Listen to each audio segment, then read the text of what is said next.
볼게요. 1번 문제. 그림과 같이 수평면 위에 점 P에서요. 수평면 위에 점 P 여기서요. 비스듬하게 던진 공이 곡선 경로를 따라 운동하여 점 Q를 통과하였다 라고 되어 있네요. 여기서 점 P에서요. 물체를 이렇게 비스듬하게 던졌어요. 비스듬하게 던졌더니만은 얘가 이 곡선 경로를 따라서 쭉 움직이면서 Q를 지나서 이렇게 통과하고 있는 모습이네요. 얘를 이제 이름을 붙이면 무슨 운동이죠? 이름을 붙이면은 포물선 운동이죠.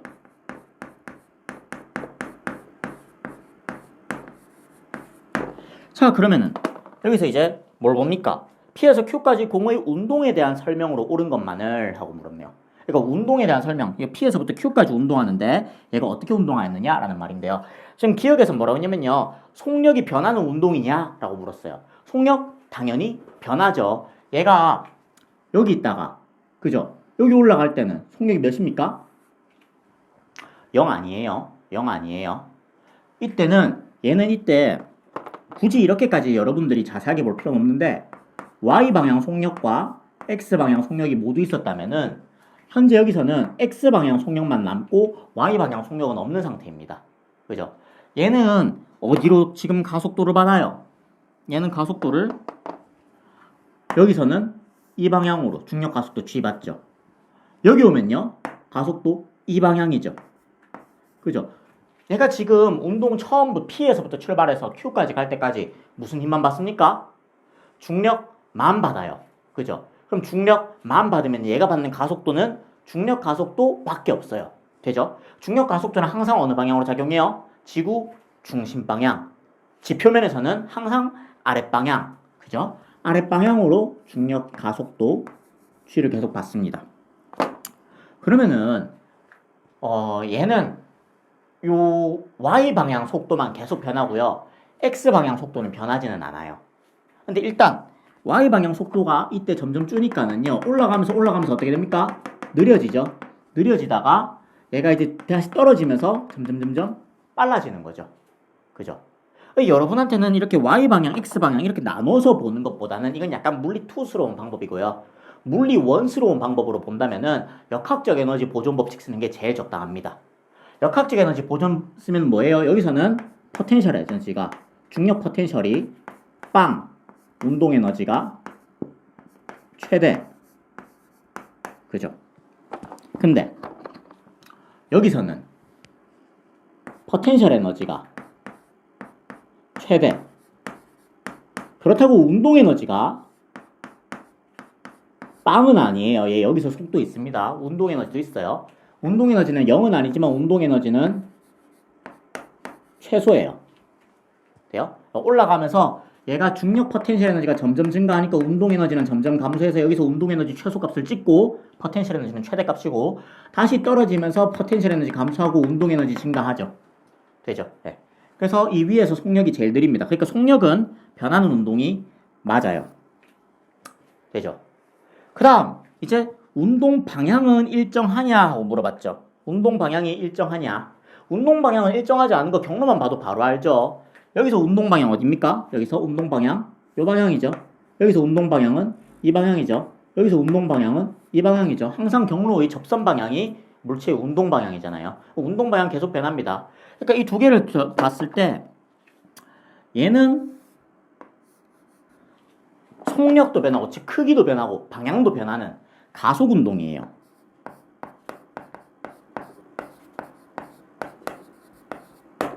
근데 여기서 이제 여러분이 조금 실수할 수 있는 게 있습니다.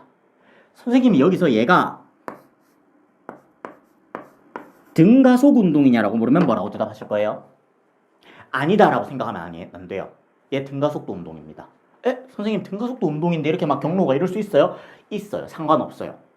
등가속도 운동하면 여러분이 제일 먼저 생각하는 게 직선 운동이에요. 근데 걔는 우리가 따로 이름을 등가속도 직선 운동이라고 붙여줍니다. 등가속도 운동은요, 얘가 직선 운동해야 되는 조건은 필요 없어요. 뭐가 등가속도 운동이냐면은 가속도의 크기와 방향이 항상 일정하면 걔는 등가속도 운동입니다. 돼요? 얘는 가속도의 크기가 항상 중력 가속도 G고요. 방향은 항상 아랫방향. 여기서도 마이너스 Y방향, 마이너스 Y방향이라 하지 않고 그냥 바로 아랫방향이라고 할게요. 여기서도 아랫방향, 여기서도 아랫방향. 가속도의 크기와 방향이 항상 일정해요. 되죠? 네. 얘는 등가속도 운동입니다. 돼요? 생각하셔야 돼요. 등가속도 운동은 항상 직선 운동만 있는 게 아니다. 그러면은 뭐가 등가속도 운동인데요? 이런 애들 다 등가속도 운동이에요. 지표면 근처에서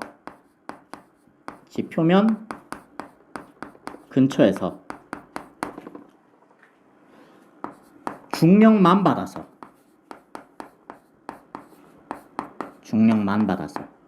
움직이는 애들 다 등가속도 운동입니다. 예를 들어서 어떤 게 있죠? 포물선 운동. 그죠? 선생님 진자 운동은요? 진자 운동은 등가속도 운동이라고 하지 않아요. 왜냐하면은 진자 운동은 중력을 받거든요. 중력. 근데 얘는 뭐도 받냐면은 장력도 받아요. 장력. 근데 이 장력이 크기가 계속 변해요. 얘가 이렇게 가면서 여기 있으면 어떻게 됩니까? 끝까지 오면은 중력은 여전히 아래 방향이죠. 근데 장력이 이번엔 이 방향이죠. 되죠? 여기서랑 얘가 알짜임이 다를 거 아니야. 그죠? 얘 더한 게 알짜임인데 중력과 장력 더한 게 알짜임인데 여기서 알짜임과 여기서 알짜임이 서로 방향이 달라지잖아요. 근데 알짜임은 F는 MA니까는 알짜임이 바뀌면은 가속도 방향도 바뀝니다. 돼요? 그래서 얘랑 얘는 가속도 방향이 바뀌었으니까는 등가속도 운동이라 하진 않고요. 포물선 운동, 등가속도 운동이고요. 아니면은 포물선 운동도 뭐 이렇게 잘라볼 수도 있죠. 여기서 해서 수평투사 운동. 이걸 우리가 수평투사 운동이라고 부르거든요. 얘도 등가속도 운동이에요. 됩니까? 네. 지표면 근처에서 중력만 받아서 움직이는 애는 다 등가속도예요. 왜냐하면은 중력이 항상 지표면 근처에서는 크기와 방향이 일정한 힘이기 때문에 그래요. 되죠? 오케이? 네. 그래서 여기서 한 가지 이제 좀 물어볼 수 있는 거는 얘가 등가속도 운동이냐라고 물어볼 수 있다는 거예요. 그러면은 등가속도 운동이 맞다라고 하실 수 있으셔야 됩니다. 되죠? 네. 그 다음 디귿. 변위는 이동거리보다 작다라고 말했는데요. 얘는 엔간해선 맞는 말이에요. 변위는 뭘 말해요? P에서부터 Q까지 변위해버리면요. P에서부터 Q까지의 무슨 거리? 어떤 무슨 색깔 쓸까요? 여기서 Q죠? 그런 직선거리가 되잖아요. 그죠? 직선거리. 얘를 우리가 변위의 크기라고 불러준단 말이죠. 그러면은 요 곡선 길이는 요 직선 길이보다 길잖아요. 그쵸? 그래서 변위보다 이동거리가 큽니다. 이 변위는요, 어떻게 해도 이동거리보다 클 수는 없어요. 이건 이제 절대적으로 다 성립하는 겁니다. 변위는요, 항상 이동거리보다 같거나 작아요. 항상. 이 같을 때는 어떤 거예요? 직선 운동할 때요. 한 방향으로 직선 운동할 때. 한 방향으로 직선 운동할 때는 변이랑 이동거리가 같을 수 있고요. 그거 외에는 전부 다 이동거리가 변이보다 큽니다. 돼요? 그래서 이렇게 방향이 변하는 운동은 이동거리보다는 변이가 당연히 작을 수밖에 없어요. 됩니까? 오케이. 그럼 1번은 답이 기역 디귿이죠. 얘는 방향이 일정한 운동이 아니었고요. 변이는 이동거리보다 작은 거 맞았고요. 그래서 기역 디귿 맞아서요. 답은 4번이 되겠습니다. 되죠? 2번. 드론이라고 그랬는데 드론 같아요? 약간 새싹난 화분 같은데? 뭐 적당히 이게 날개예요, 날개. 이게 새싹 아니에요. 날개예요. 그림은 드론에 연결된 질량이 M인 드론에 매달려 있는 이 상자가 공중에서 밑줄, 정지. 되게 중요한 조건입니다. 정지해 있는 모습을 나타낸 것이에요. 오케이? 그랬을 때 있는 대로 옳은 것만을 고르세요 라고 했는데요. 그럼 볼게요. 이거 힘 분석 한번 해볼게요. 힘 분석. 상자에 대해서만 힘 분석 잠깐 해볼까요? 상자는 아래로 무슨 힘 받습니까? 중력 받아야죠. 어이, 왜 이래? mg 중력. 근데 얘가 중력만 받으면 어떻게 돼야 돼요? 힘이 있으니까 가속도 있어야 되잖아요. 지금 상자 운동 상태가 어때요? 상자의 운동 상태는 정지입니다. 정지라는 말은 무슨 말이에요? 가속도가 0이다라는 말이죠. 그죠? 일시적인 정지가 아니고 계속적인 정지잖아요. 그죠? 계속 정지하고 있었으니까는 알짜 힘이 0이다. 가속도가 0이다. 말을 해버렸네요. 지금 얘가 받고 있는 R자임은 0입니다. 그러면은 이 밑으로 중력이 있으면은 얘랑 똑같은 크기의 힘을 어디로 받아야 돼요? 위로 받아야죠. 돼요? 이 상자는 중력과 크기가 똑같은 힘을 위로 받고 있습니다. 얘가 뭐예요? 얘가 드론이 상자를 위로 잡아 당겨주는 힘인 거예요. 드론이 상자를 들어 올려주고 있는 힘. 돼요? 드론이 상자를 위로 들어 올려주고 있는 힘과 얘가 받는 중력이 서로 쌤쌤이어서요. R자임이 0이고요. 가속도가 0이고요. 그래서 얘는 계속 정지하고 있을 수 있었던 거죠. 되죠? 오케이. 그러면은 봅시다. 드론에 작용하는 중력은 0이냐? 이거는 말도 안 되죠. 중력이 여기는 드론도 얘도 질량이 있을 거 아니에요. 드론 질량이 있을 거 아니에요. 그럼 지질량, 드론의 질량은 몇이라고 할까요? 모르니까 그냥 라지 M이라고 둘까요? 그래요? 그럼 드론도 아래로 어떻게 됩니까? 여기 겹쳐 그래도 되려나? 드론도 아래로 라지 M, G라는 지중력을 받을 거고. 되죠? 그리고 난 다음에 얘의 반작용도 있죠. 얘 뭡니까? 드론이 상자를 위로 들어 올려주는 힘. 반작용은 상자가 드론을 밑으로 잡아당기는 힘. 돼요? 상자가 얘가 반작용이니까 뭐 같은 색깔로 써줄까요? 얘랑 똑같은 크기만큼 이렇게 상자가 드론을 밑으로 잡아당겨주는 힘. 얘는 상자가 드론을 밑으로 잡아당겨주는 힘. 얘네들은 서로 작용 반작용 관계입니다. 되죠? 그러면 얘가 여기서도 드론도 정지해 있어야 되잖아요. 드론도 정지해 있다는 말은 드론도 가속도가 0이고 가속도가 0이라는 말은 드론도 R자임이 0이다라는 말이거든요. 그럼 드론도 R자임이 0이려면은 얘 지금 밑으로 힘 2개 있죠. 그럼 위로 힘 받아야 되죠. 위로 얼만큼? 얘네 둘이 합한 만큼. 드론의 중력과 그리고 상자가 드론을 당겨주는 힘을 합한 만큼을 위로 받아야 되는데 이게 뭐예요? 이게 얘네들의 날개가 이렇게 막 휘젓고 있으면 날고 있는 그 뜨는 힘. 부력이라고 봐도 되나? 양력? 뭐라고 해야 되죠? 이 이름이? 일단 위로 하늘을 날려고 하는 힘. 그죠? 날개가 드론을 위로 띄워주려는 힘이 작용해야 됩니다. 그래서 이 세 마리가 합하면 또 0이 돼서 드론도 R자임이 0인 거고요. 되죠? 오케이. 그럼 볼게요. 중력은 0이냐? 아니다. 중력은 0이 될 수 없다. 물체가 있으면 당연히 중력은 0이 될 수가 없다. 그 다음에 니은 상자에 작용하는 R자 힘이 mg냐 하고 묻고 있어요. 상자에 작용하는 R자 힘이 mg냐? 아니죠. 상자에 작용하는 R자 힘은 0입니다. 왜요? 운동 상태가 계속 정지하고 있었으니까는. 되죠? 이게 R자 힘이 mg라는 말은 뭐란 거예요? 이 드론이 상자를 놓은 거야. 되죠? 드론이 상자를 놓았으면 이제 중력만 받아서 뚝 떨어질 거 아니에요. 그때가 R자 힘이 mg입니다. 중력만 받으니까는. 드론이 상자를 잡아 올려주는 힘 없이 중력만 받으니까는. 그때 R자 힘이 mg가 되겠습니다. 그 다음에 이제 드론이 상자에 작용하는 힘과 상자가 드론에 작용하는 힘은 작용 반작용 관계이냐라고 물었는데요. 얘는 사실 쌤 이거 드론이 상자를 당기는 힘과 상자가 드론에게 작용하는 힘이요? 어떻게 그래야 될지 모르겠는데요? 라고 생각해도 글만 읽으면 맞는 말이에요. 글만 읽어도 맞는 말이에요. 작용 반작용이 되려면 어떻게 됩니까? 작용 반작용은 내가 너를 밀면 네가 나를 밀었어잖아요. 돼요? 내가 너를 그러면은 네가 나를 돼요? 뭐냐면 항상 주어 목적어가 바뀌어요. 드론이 상자를 주어 목적어 바꿔버리면 상자가 드론을 돼버리죠. 항상 이거 맞는 말입니다. 이게 작용 반작용 관계 맞아요. 얘는 굳이 힘을 어떻게 표시해야 되지라는 게 물론 힘 표시해서 볼 수 있으면 더 정확하고요. 좋고요. 저는 아직 자유물체도 그리는 게 어색해요. 그러면 그냥 맞는 말입니다. 얘는 주어 목적어 바꿨는데 말이 똑같다. 맞는 말이에요. 되죠? 네. 그럼 2번은 답이 이제 디귿만 맞으니까요. 그죠? 디귿만 맞으니까는요. 정답이 2번이 되겠습니다. 되죠? 오케이. 자, 그럼 3번 문제도 한번 계속 가볼게요. 3번 문제 보니까는요. 얘 핵반응 문항이네요. 핵반응 문항이에요. 그림은 중수소와 삼중수소가 충돌해서요. 헬륨과 입자 A 그리고 에너지가 생성되는 반응을 나타낸 것이다 라고 하네요. 이때 중수소의 질량이 M1이고요. 얘 질량이 뭐 좋을까요? 얘 질량이 M1이구나. 그리고 얘 질량이 M2구나. 그죠? 삼중수소가. 그리고 A의 질량이 얘가 M3구나 라고 줬네요. 되죠? 그러면은 이때 이제 옳은 설명만을 보겠습니다. 옳은 것은 이라고 했는데요. 기억. A는 중성자냐? 라고 물었어요.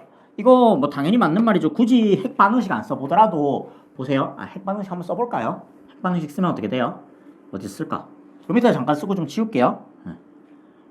1, 2 수소랑 누가 반응했어요? 1, 3 수소 반응해서요. 누가 됐습니까?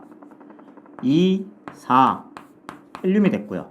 그리고 A가 나왔고요. 그리고 에너지가 나왔어요. 되죠? 그러면은 봅시다. 1, 얘 누구예요? 양성자 수죠? 1, 1, 2 1, 1, 2니까는 얘는 양성자 수는 맞아 들어갔네요. 그죠? 근데 2, 3 얘 질량수는 5인데 여기에 4네요.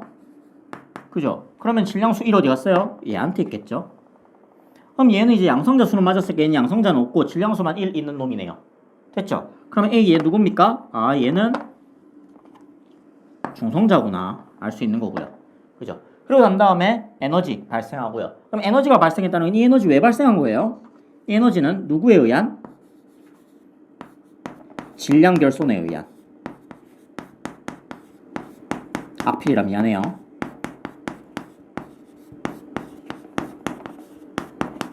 질량 결손에 의한 에너지입니다. 그럼 질량 결손에 의한 에너지라는 게 무슨 말이에요? 지금 얘네 둘이 질량 합한 거 지금 뭐예요? M1 더하기 M2 그죠? 그 다음에 얘네 둘이 질량 합친 거 그죠? 헬륨 질량 모르고요. 모르고요. 더하기 얘 질량 M3라고 했네요. 어디가 더 크다는 거예요? 반응 전 질량이 더 크다는 거죠. 그래서 반응하면서 질량이 결손됐고 결손된 질량이 에너지로 바뀌어서 어떤 식? 이는 MC 스퀘어 그죠? 이 식에 의해서 결손된 질량이 에너지가 돼서 나왔다라고 생각하면 되겠네요. 그럼 한번 봅시다. 기억 A는 중성자이다. 그렇고요. A는 중성자고요. 니은 이 반응은 핵융합 반응이다. 여러분들 이거 조금 조심해야 되는데 쌤, 두 마리가 들어가서요. 부딪힌 다음에요. 두 마리가 됐어요. 근데도 얘가 핵융합이에요? 네, 얘도 핵융합이에요. 네. 핵융합이냐 핵분열이냐 그걸 하는 거는요. 부딪힌 놈보다 나오는 놈이 많으면 걔가 핵분열이다. 뭐 부딪힌 놈보다 나오는 놈이 적으면 핵융합이다. 그렇게 구분하는 게 아니고요. 지금 여기서 나온 얘 이사헬륨이죠. 그죠? 헬륨인데 여기 헬륨보다 무거운 애가 있어요? 없어요? 없죠. 그러면 얘는 핵융합이에요. 그러니까 뭐냐면은 반응 물질 중에서 제일 무거운 애가 반응 후 물질 중에서 제일 무거운 애가 반응 전 물질에서 제일 무거운 애보다 무거우면 걔는 핵융합입니다. 왜냐하면은 두 개가 합쳐져야지 더 무거운 놈이 만들어줄 수 있잖아요. 그죠? 그 다음에 핵분열은요. 반응 물질 후에 제일 무거운 애가요. 반응 전 물질에서 제일 무거운 애보다 가벼우면 돼요. 그러면은 그 무거운 애가 어떻게든 쪼개졌다는 거니까는. 그러면 걔는 핵분열이 되는 거예요. 되죠? 개수 보고 핵융합이니 핵분열이니 그런 거 따지고 있으면 안 돼요. 얘는 핵융합 반응 맞고요. 그 다음 디귿. 이사헬륨의 질량은 M1 플러스 M2 마이너스 M3냐라고 물었는데 그 얘 이항한 거죠. 얘 이항해서 M3 해놓고서 얘 싹 날린 거죠. 같습니까? 아니죠. 이쪽이 크죠? 얘보다는 얘가 크죠? 됩니까? 질량 결손이 일어났기 때문에 이사헬륨의 질량은 절대로 얘가 될 수 없다라고 생각하시면 됩니다. 오케이, 그럼 얘는 기억 니은 맞았고요. 디귿 틀렸고요. 답 3번입니다. 됐어요? 4번 이거 어려웠어요? 안 어려웠죠? 뭐 금방 합니다. 자, 얘는 잠깐 치우고 4번 얘는 문제만 똑바로 읽으면 돼요. 자, 그림 가, 나. 얘가 그림 가고요. 얘가 그림 납니다. 그림 가, 나는 물체 A, B를요. 얘가 A, 얘가 B. 실로 연결한 후에요. 가만히 놓았을 때 밑줄 쳐놓으세요. 가만히 놓았다는 말은 지금 얘네 둘이가 여기서 여기서 이렇게 출발했는데요. 처음 출발했을 때 속력이 몇이라는 거예요? 가만히 놓았다는 말은 0이라는 거죠. 처음 속도가 0으로 출발해서 얘도 마찬가지입니다. 얘도 가만히 놓았으니까는 처음에 B 여기 있었고 A 여기 있었을 텐데 처음 속도가 0이었다는 말이에요. 되죠? 그러니까 처음 속도가 0인 채로 출발을 해가지고요. L만큼 이동한 순간의 모습을 나타낸 것이다. 오케이. 내가 L만큼 딱 이동했을 때 그때 이제 사진 찰칵 찍어둔 거예요. 에헤. 네. 그랬을 때 나에서요. A, B가 L만큼 운동하는데 걸린 시간은 각각 T1, T2이다. 좀 다르겠죠, 당연히. 그죠? 얘가 여기서부터 여기까지 이동하는데 걸린 시간을 T1이라고 뒀고요. 얘가 여기서부터 여기까지 이동하는데 걸린 시간을 T2라고 뒀네요. 그랬을 때 질량은 되게 중요한 조건 나옵니다. B가 A의 4배이다. 되죠? B가 A의 질량 4배이다. 그러면은요. 너무 나가버렸나요? 자, 그러면은요. B가 A의 질량 4배니까는요. 얘 질량을 M이라고 잡으면은 얘 질량 4M이죠. 얘 질량 4M. 얘 질량 M이죠. 그럼 볼게요. 문제 거의 다 끝났어요. 이때 뭐 찾으래요? T1분의 T2. 네, 그죠. T1분의 T2를 찾으라고 하네요. 그러면은 볼게요. 지금 여기서도 A, B가 움직이죠. 여기서도 A, B가 움직이죠. 여기서 움직이는 질량이랑 가에서 움직이는 질량과 나에서 움직이는 질량이 서로 다릅니까? 아니에요. 가에서도 결국 A, B가 움직이고 나에서도 A, B가 움직여요. 그렇기 때문에 결국 가에서랑 나에서랑 움직이는 질량은 똑같아요. 그럼 뭐가 달라요? 여기서는 B의 중력에 의해서 A, B가 움직이고 여기서는 A의 중력에 의해서 A, B가 움직인단 말이에요. A, B가 움직인단 말이에요. 그러면은 알짜 힘이 달라지는 거죠. 그죠?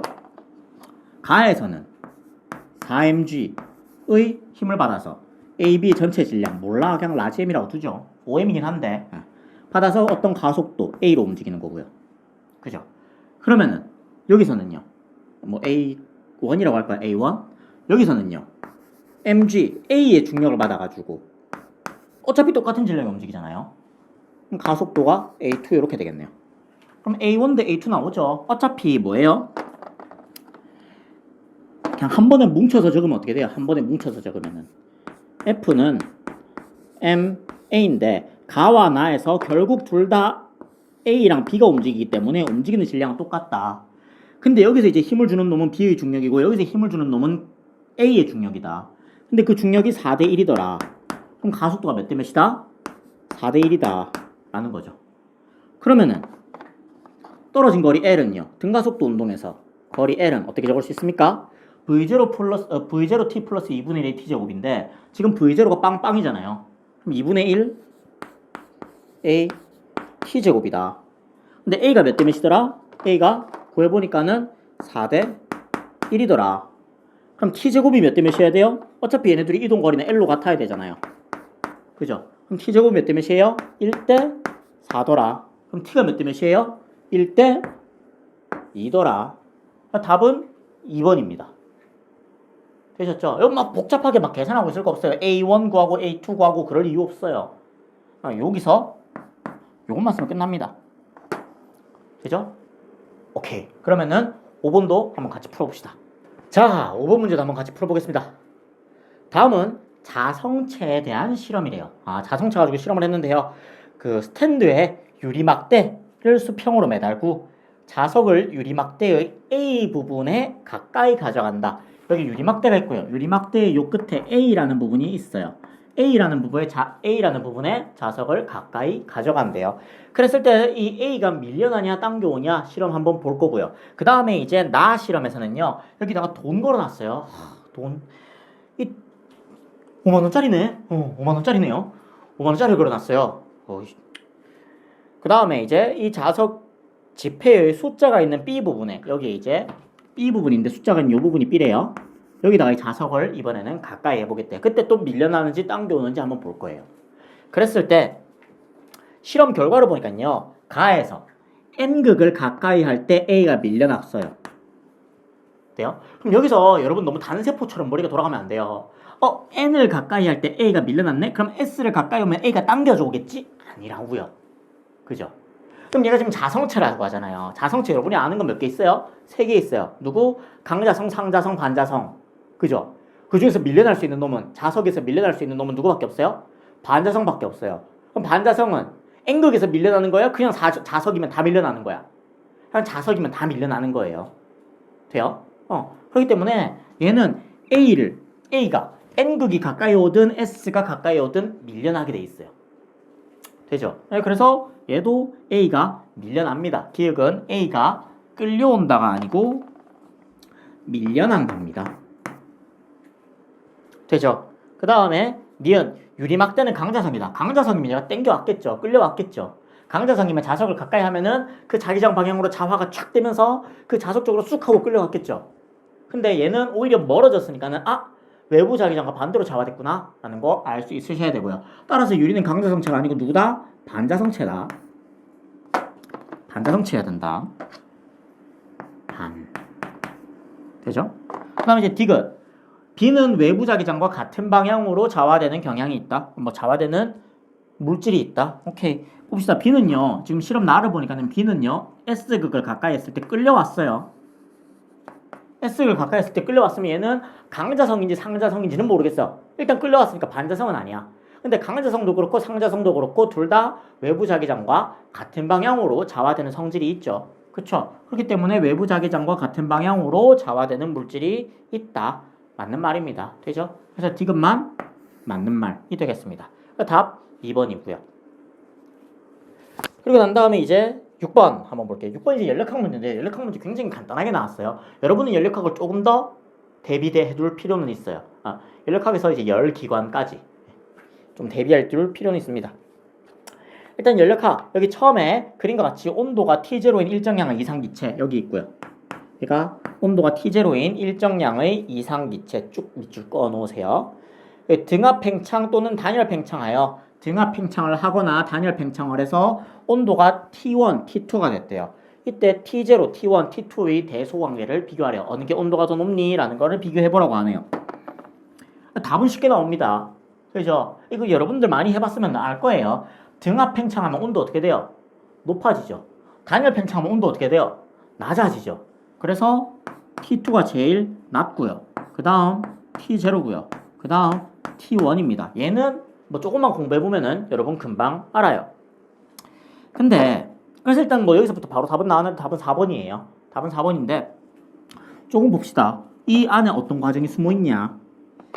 지금 문제를 이제 시험장에서 문제 풀 때는 등압 팽창하면 온도 높아졌었고 단열 팽창하면 온도 떨어졌었어 해서 이렇게 끝내면 되는데요. 실제로 수능에서도 얘가 이렇게 간단하게 나와줄까는 좀 모르죠. 그죠? 얘가 수능에서가 어렵게 나오면요. 여러분은 연력학 1법칙 식을 쓸 수 있어야 됩니다.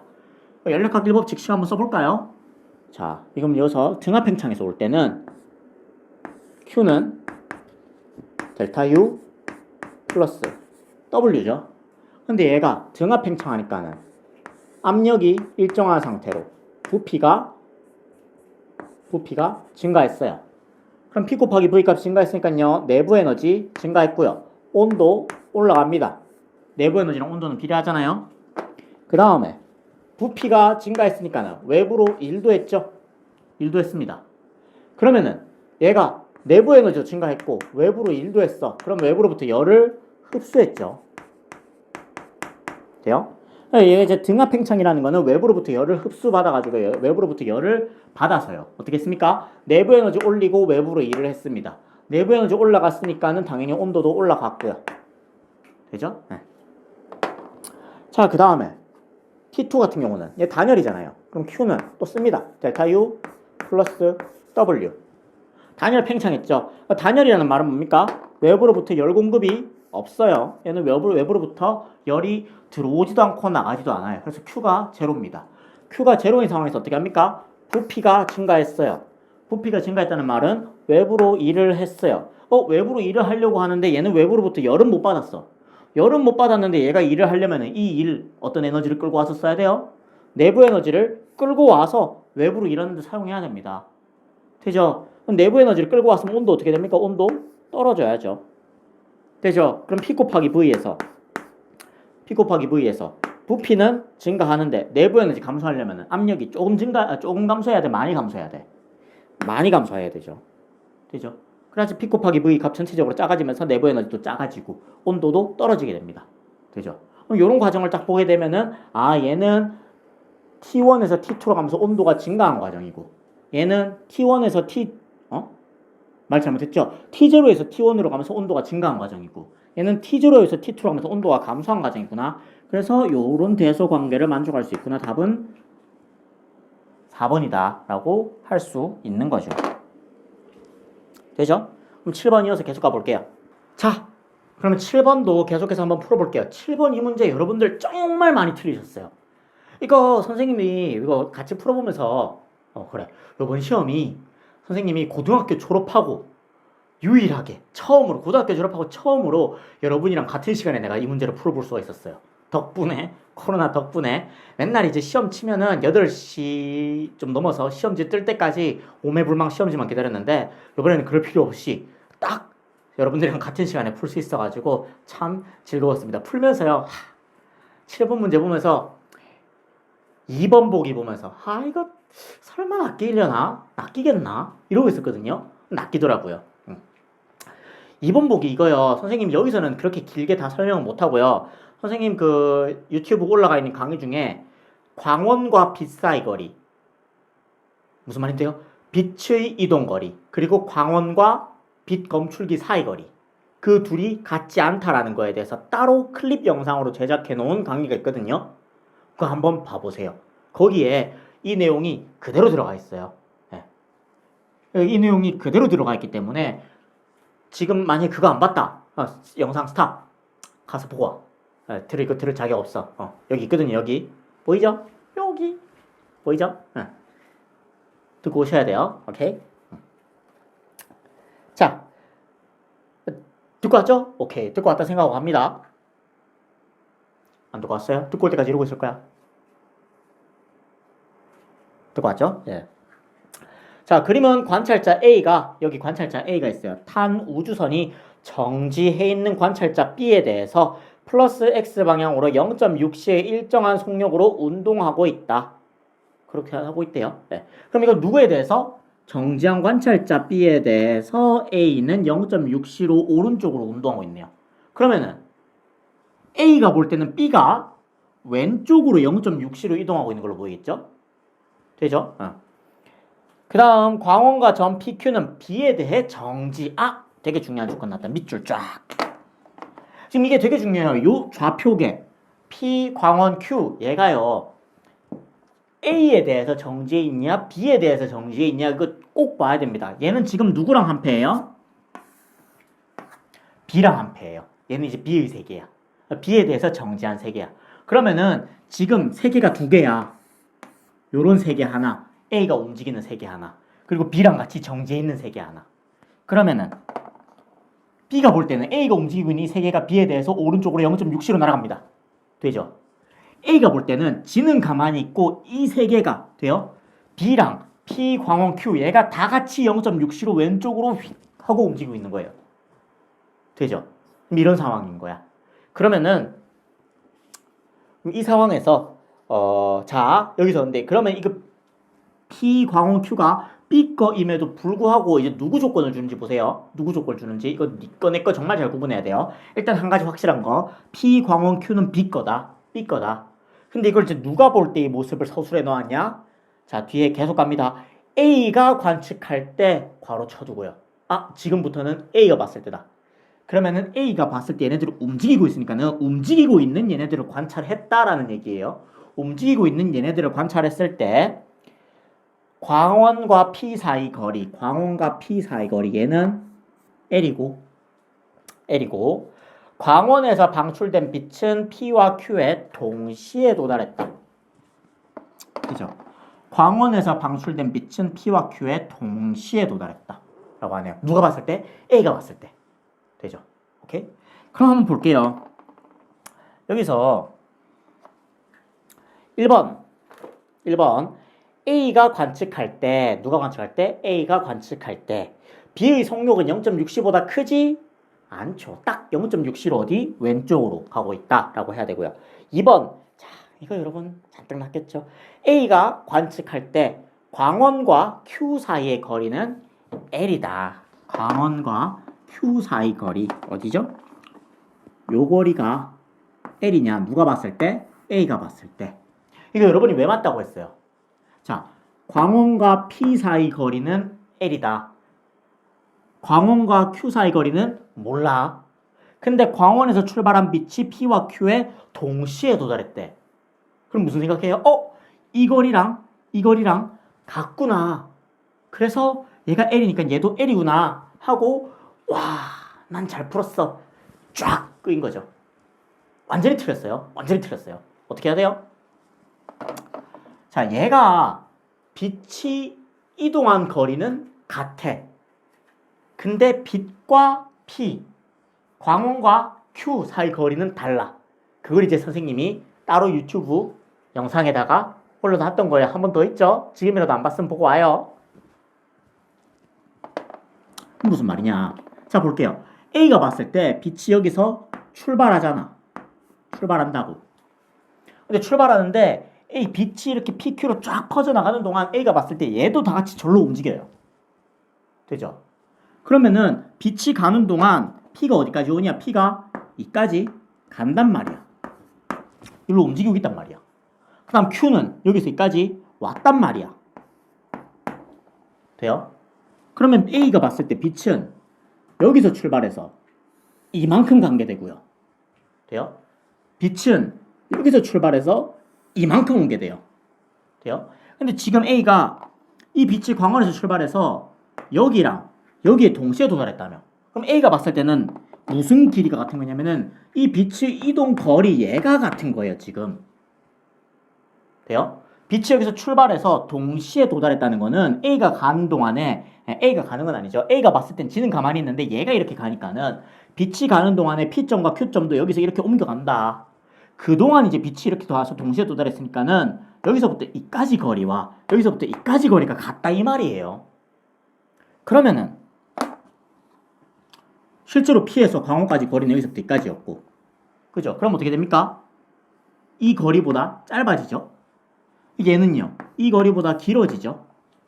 되죠? 광원에서 Q까지 A가 봤을 땐 이 거리니까는. 되죠? 그럼 어떻게 됩니까? 얘는 빛이 이동한 거리보다 광원과 Q 사이 거리가 더 길고요. 얘는 빛이 이동한 거리보다 광원과 P 사이 거리가 더 짧네요. 근데 빛이 이동한 거리는 여기랑 여기랑 같아요. 그러니까 동시에 빛이 도달했겠죠. 그럼 누가 더 길어요? P에서 Q까지 거리보다 P에서 Q까지 거리? 아니죠. P에서 광원까지 거리보다 Q에서 광원까지 거리가 더 깁니다. 돼요? 따로 적을까요? 얘가 봤을 때 A가 봤을 때 P에서 광원까지 거리보다 Q에서 광원까지 거리가 더 깁니다. 단 P로 향하는 빛의 이동 거리와 빛의 이동 거리 P로 향하는 그리고 Q로 향하는 빛의 이동 거리 이게 P를 향하는 빛의 이동 거리 Q를 향하는 빛의 이동 거리예요. 순서 왜 이렇게 놨지? 얘네 둘은 같다 라고 한 거예요. 돼요? 이거 이용해서 예전부터 여러분들 많이 낚아왔어요. 그전 교육과정에서 이걸로 많이 낚았어요. 근데 똑같이 했는데 똑같이 또 낚인 거야. 되죠? 오케이. 자, 그러면 이제 B가 관측할 때, 자, 3번. B가 관측할 때 빛은 Q보다 P에 먼저 도달했다. 자, 너가 관측할 때 이번에는 B가 관측할 때. B가 관측할 때는 그러면은 빛이 얘네들이 안 움직이잖아요. 정지한 좌표계잖아요. 그럼 B가 볼 때는 빛이 여기서부터 출발해서 이까지 간 거 맞고요. 여기서부터 출발해서 이까지 간 거 맞아요. 돼요? 그럼 누가 더 길어요? 이쪽이 더 길죠. A가 봤을 때 얘가 이렇게 가서 여기서 동시에 도달했다면은 이 거리보다 이 거리가 더 길다는 말이니까는 Q까지 거리가 더 길다는 말이니까는 B가 봤을 때는 광원과 Q 사이 거리가 더 멀어지니까는 광원과 P 사이 거리보다 그러면 더 먼 거리를 갔으니까 시간이 더 많이 걸렸겠다 라고 생각하시면 되는 거죠. 되죠? 그래서 3번은 맞는 말이 되죠. 답은 3번입니다. 4번도 한번 계속 볼게요. 4번. B가 관측할 때 A의 시간은 B의 시간보다 빠르게 간다. 빠르게 갈 수 없어요. 그냥 1점에서 틀린 거예요. 시간은 상대적으로 이제 내가 네 시간을 보나 네가 내 시간을 보나 내가 네 시간 볼 때는 네 시간이 느리고요. 내가 네 시간을 보면은 내가 네 시간을 보면 네 시간이 느리고요. 네가 내 시간을 보면은 내 시간이 느려요. 누가 보느냐에 따라서 다 느려져요. 시간은 빠르게 가는 거로 관측할 수가 없습니다. 돼요? 이거 하나 알고 있어야 되고요. 5번. 광원에서 P로 진행하는 빛의 속력은 A가 관측할 때가 B로 이건 완전 그냥 개소리죠. 헛소리입니다. 1점에서 그냥 쫙 거. 광속은 관측자에 대해서 불변입니다. 되죠? 선생님 광속은 왜 불변이에요? 그것도 선생님이 따로 유튜브에 강의 찍어놨어요. 자, 그래서 이 문제가 좀 난이도 있었던 문제인데 2번, 3번 중에서 많이 헷갈렸던 것 같은데 사실 3번도 정확하게 알고 문제를 푼 학생은 좀 적을 거예요. 뭔가 2번이랑 3번에서 뭐지 하면서 계속 갸우뚱갸우뚱거리다가 뭔가 3번이 더 확실하게 그럴듯해서 3번 찍은 학생도 많을 거거든요. 명확하게 정리해두고 갑시다. 자, 그러면 이제 8번 또 한번 계속 볼게요. 8번 그림은 휴대전화를 무선 충전기 위에 놓고 충전하는 모습을 나타낸 것이다. 요즘 무선 충전기 되게 흔하죠. 처음에 났을 때 좀 선생님 신기했었어요. 원리는 뻔히 알지만서도 와 되네 하면서 신기했었어요. 무선 충전기가 단점이 있다면 좀 느리다는 건데 요즘은 그렇게 막 느린 것 같지도 않더라고요. 일단 뭐 그래요. 그래서 무선 충전기 위에서 휴대전화를 충전하는 모습을 나타낸 것인데요. 코일 A, B는 각각 무선 충전기 내부 그리고 휴대전화 내부 무선 충전기 내부와 휴대전화 내부에 있는 코일이고요. 그리고 A에 흐르는 전류의 세기 I는 주기적으로 변한다. 지금 여기에 전류가 주기적으로 변하는 전류가 흐르고 있어요. 우리가 이 전류를 뭐라고 부르죠? 교류라고 부르죠. 교류. 교류에 대해서는 그전 교육과정보다 확실히 여러분 교육과정이 많이 약해졌어요. 교류에 대한 비중이 많이 떨어졌어요. 교류가 흐르고 있고요. 그럼 뭐냐면요, 여러분. 이거 생각하셔야 돼요. 여러분, 전류가 흐르면요. 코일에 전류가 흐르면은 코일이 뭘 만들어요? 무슨 장? 자기장. 오케이. 그럼 코일에 전류가 흐르면은 자기장을 만든단 말이에요. 그럼 만약에 전류가 요렇게 흘러. 뭐 어떻게든지 상관은 없는데 전류가 만약에 요렇게 흘러. 그럼 자기장이 어떻게 생겨요? 전류가 이렇게 흐르니까 자기장이 이렇게 생기는 거죠. 그래서 전류 방향이 변하면은 전류가 이번에는 반대로 바뀌었어. 무슨 색깔 쓸까? 자, 전류가 이번에 이렇게 반대로 바뀌었어. 전류가 바뀌면 자기장 방향도 어떻게 돼요? 반대가 돼요. 그쵸? 반대가 되죠. 전류 방향이 바뀌면은 자기장 방향도 반대가 되는데 색깔이 마땅한 게 이거 할까요? 전류가 바뀌면은 전류가 이렇게 노란색 방향으로 바뀌면은 자기장도 방향이 바뀝니다. 되죠? 그럼 얘가 자기장이 계속 방향이 전류가 왔다 갔다 할 때마다 여기 흐르는 자기장, 여기에 생기는 자기장도 윗방향, 아랫방향, 윗방향, 아랫방향 계속 바뀌죠? 그러면 이 자기장이 어디를 통과해요? 요 코일을 통과하잖아. 그죠? 얘가 전류가 빨간색으로 흐를 때 요 주황색 자기장이 이 코일을 좀 나란하게 그릴 걸 그랬네요. 이 코일을 이렇게 통과할 거고요. 그죠? 이게 노란색 방향으로 전류 방향이 바뀌었을 때 요 갈색 자기장이 이렇게 통과하겠죠. 돼요? 그러면은 이 코일을 통과하는 코일 B를 통과하는 자기장이 주기적으로 변한단 말이야. 그럼 여기서 뭐가 흘러요? 유도 전류요. 잘했어요. 유도 전류가 흘러요. 그죠? 그럼 여기서 이제 유도 전류가 흐른단 말이야. 그걸로 이제 이 휴대폰을 충전시키는 게 원리입니다. 돼요? 그러면 여기서 주기적으로 전류가 변하니까는 얘가 전류가 변하면은 자기장이 변하고 자기장이 변하니까는 여기서 유도 전류가 흘러준다까지거든요. 오케이? 그랬을 때 이제 요까지 내용을 알고 이제 보기를 보는 겁니다. 기억. I가 증가할 때 유도 전류가 흐르냐? 당연하죠. 왜냐하면요. I가 증가한다는 말은 요 코일에서 자기장이 코일이 만드는 자기장이 세진다는 거잖아요. 코일이 만드는 자기장이 세지면은요. 이 코일 B를 통과하는 자기장이 세지죠. 코일 B를 통과한 자기장이 세지면은 세지는 자기장을 반대할 거야 하잖아. 자기장을 변화를 반대할 거야 라고 하면서 유도 전류가 흘러버리죠. 유도 전류 흐르죠. 되죠? 맞구나. 니은. 그러면 여기서 또 이렇게 단순하게 생각하는 애들 있어. 머리가 진짜 너무 단순하게. I가 증가할 때 유도 전류가 흘렀네? 그럼 I가 감소하면 유도 전류가 안 흐르겠지? 쫙 끊고 틀리는 거죠. 돼요? 안 돼요? 안 돼요. 그러지 마세요. 왜냐면은 자 보세요. 이번에는 전류가 줄고 있어요. 전류가 줄면 어떻게 돼요? 전류가 줄면은 자기장이 약해져요. 전류가 약해지면은 자기장이 약해지기 때문에 약해지지 말라고 더 생겨라 하면서 여기서 또 얘가 유도 자기장을 만들어줘요. 그죠? 그걸 만들기 위해서 뭐예요? 유도 전류가 흐르는 거죠. 그러니까 얘가 전류가 약해져도 여기서 자기장이 변하는 건 마찬가지란 말이야. 그러니까 여기서 유도 전류가 흐르기 위한 조건은요. 이 코일 B를 통과하는 자기장이 세지든지 약해지든지 상관이 없어요. 일단 이 자기장이 변하기만 하면은 유도 전류는 흘러주는 거야.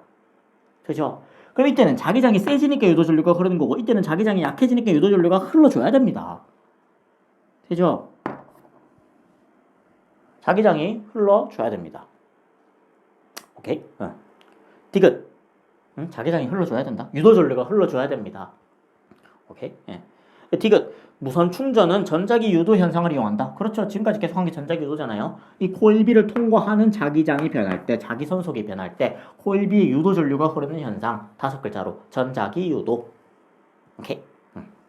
그래서 얘는 맞는 말이다. 답은 기역 디귿 맞았으니까는 3번입니다. 되겠습니까? 오케이.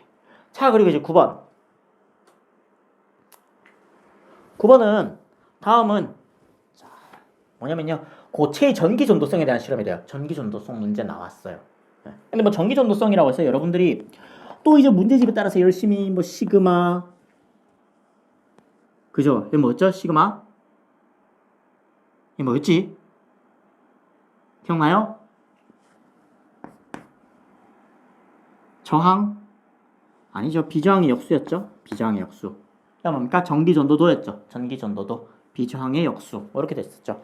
그래서 비저항이 큰 녀석은 전류가 잘 못 흐르잖아요. 전류가 잘 못 흐르니까는 전기 전도도가 낮은 녀석이었고 비저항이 작은 녀석은 전류가 잘 흐르잖아요. 전류가 잘 흐른다는 말은 전기 전도도가 좋다라는 말이죠. 그러니까 전기 전도도가 좋다. 뭐 이런 식으로 해서 막 전기 전도도에 대해서 로도 좀 복잡해 막 그래가지고 막 로는 R은 로 뭐 A L A분의 L 뭐 이래가지고 막 외우고 뭐 그런 수식 외우고 있는 학생들이 있을 건데 필요 없어요. 그거 안 해도 돼요. 그까지 자세하게 안 봐도 돼요. 일단 전기 전도도에 대한 실험이래요. 근데 이제 A, B는 도체 아니면 절연체래. 확실히 알고 있는 거.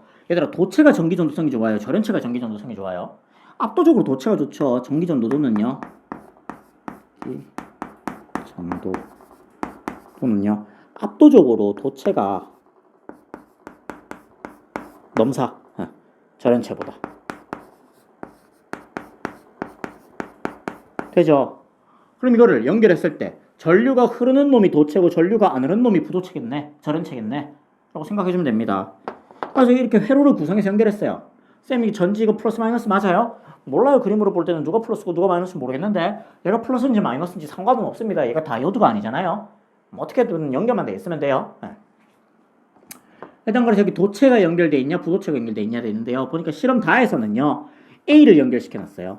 A를 연결시키니까 어떻다고요? 전류가 흘렀대요. 그러면 전류 흐른 얘가 도체네요. 그죠? 그 다음 B를 연결했더니만 어떻게 됐어요? 전류가 흐르지 않았대요. 뻔하네요. 얘가 절연체네요. 그죠? 알았으면 그냥 시험지에다가 간단하게 적어주는 거예요. 헷갈리니까는. 이거 도체, 이거 절연체. 한 글자씩 적어놓고 나가는 거죠. 그 다음에 이제 읽어봅니다. 기억. A는 도체이다. 오케이. 니은 전기 전도성은 A가 B보다 좋다. 그렇죠? A가 도체인데 도체는 절연체에 비해서 전기 전도성이 넘사니까는. 오케이? 디귿. B는 반도체에 비해 원자가 띠와 전도띠 사이 간격이 크다.